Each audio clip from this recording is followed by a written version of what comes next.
अब्दुल्ला आजम भाई से मेरे जो रिश्ते हैं वो सियासी नहीं। जब भी मैं किसी तकलीफ में रहा, आजम भाई का और इस पूरे परिवार का सहयोग मुझे हमेशा मिला।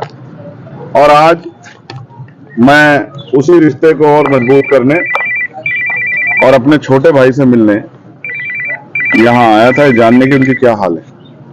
मुझे बहुत खुशी हुई। मैं सोचता था कि जेल में है तो परेशान होंगे, लेकिन जिस ताजगी के साथ मुलाकात हुई इससे ये पता लगता है कि वो बहादुर आदमी अपनी लड़ाई को लड़ रहे हैं और जो हालात हैं वो उससे वो किसी छिपे हुए नहीं। मैंने उनके मुकदमे को भी पढ़ा है, ऑर्डर भी पढ़े हैं, किस तरह की चीजों में उनके सजा हुई भी पढ़ी है। मैं बस ये कहना चाहता हूँ मीडिया को के माध्यम से, जिनको कहना चाहता हूँ उनको चला जाएगा। सड़क से लेके और संसद तक हम इस लड़ाई को लड़ेंगे। हम इस लड़ाई को अकेले नहीं छोड़ेंगे, उनको, उस पूरे परिवार को, हमारा परिवार। आज जिस तकलीफ में है, हमें इस बात का दुख है कि सत्ता में बैठे लोग सत्ता के अहंकार में उनका दमन कर रहे हैं और तमाम लोग इसका तमाशा देख रहे हैं। ये भी इतिहास में लिखा जाएगा कि जब एक परिवार को, जिसने लंबे समय सेवा की उत्तर प्रदेश की, कमजोरों की, मजलूमों की, आज अगर उसको जरूरत है तो सब लोग उनके इस दर्द में शामिल नहीं हो रहे। मुझे इस बात की तकलीफ है।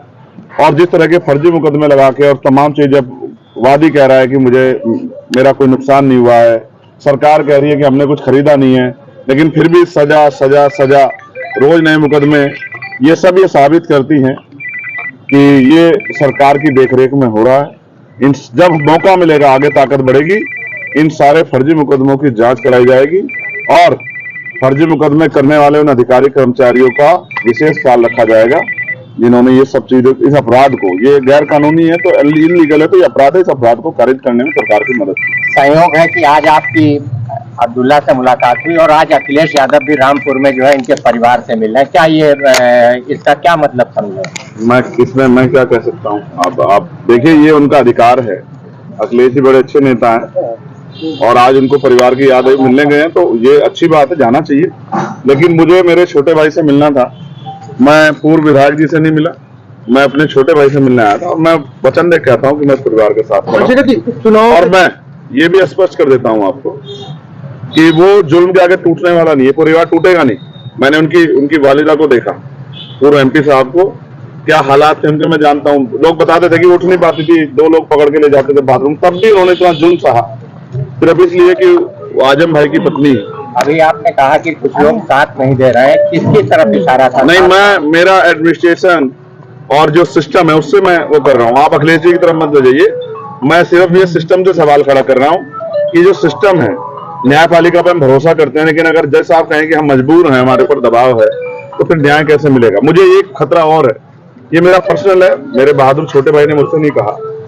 जिस तरह से पिछली कई घटनाएं हुई है, मैं उनकी जान की सलामती की प्रार्थना करता हूं और मैं सरकार से कहता हूं कि ठीक है, आपके विरोध, अंतर विरोध हो सकते हैं, वैचारिक विरोध हो सकते हैं, राजनीतिक विरोध हो सकते हैं, लेकिन मैं चेतावनी के तौर पर कहना चाहता हूं कि अगर कोई इस तरह का षड्यंत्र या साजिश करने की कोशिश की गई तो हम और हमारी पार्टी के लोग बिल्कुल चुप नहीं रहेंगे, ईंट से सरकार भी बजा देंगे। ये चेतावनी में सरकार को देना चाहता हूँ। अब्दुल्ला से आज आपकी मुलाकात हुई। पहले भी कई जगह पे ऐसा देखने को मिला, हमीरपुर और तमाम जगहों से खबरें आई, समाजवादी पार्टी से लोग टूट कर आपकी पार्टी में आए हैं, तो कहीं ना कहीं ये भी कहा जा रहा है कि तोड़ने का काम कर आप इसे राजनीतिक मुलाकात बनाना चाहते हैं, जबकि मैं फिर आपसे समझना चाहते हैं, सिर्फ समझना। मैंने समझा आपको कि आज वो बुरे दौर में, तकलीफ में, आज एक भाई होने के नाते, मेरे बड़ा भाई होने के नाते मेरी जिम्मेदारी बनती है कि मैं अपने छोटे भाई के साथ खड़ा हूं। और वो मेरे बड़े भाई, उनके जो वालिद साहब आजम साहब, वो मेरे बड़े भाई। जब मुझे गोली लगी थी वो पूरा परिवार आया था, हजारों लोगों के साथ 2 घंटे मेरे दुख में शामिल हुआ और मुझसे कहा कि घबराना मत मेरे भाई। तब मैं सांसद भी नहीं था। तो जिन्होंने मेरे बुरे शब्द में एक इंच, जो 1 कदम मेरे लिए चला है, मैं उनके लिए 100 कदम चला। अच्छा सर, इसका संदेश तो जाएगा ही, भले आपकी निजी मुलाकात है दलित मुस्लिम पर, ये चुनाव में ऐसे में संदेश तो जाएगा। आप जाति के आधार पर जोड़ रहे हैं? ये नहीं, जाति के आधार पे नहीं, ये संदेश तो चला ही जाएगा। आप इसके लिए क्यों नहीं कहते कि एक परेशान साथी के साथ एक परेशान साथी खड़ा हुआ? तो ये मुलाकात, एक वो जो जुल्म सह रहा है और एक जिसके ऊपर जुल्म हुआ है। गोली उत्तर प्रदेश में किसी और पे चली है क्या? पिछले साल से सर बंद है, 1 साल हो गया, इससे पहले भी मुलाकात नहीं पता है।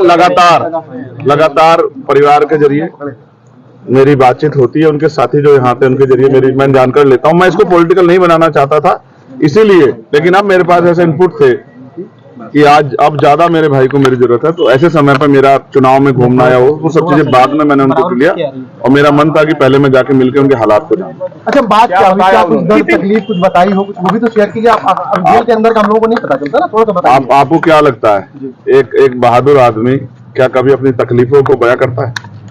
आपने क्या उसके चेहरे पे, उसने मुझसे कहा मैंने अखबार पढ़ना छोड़ दिया।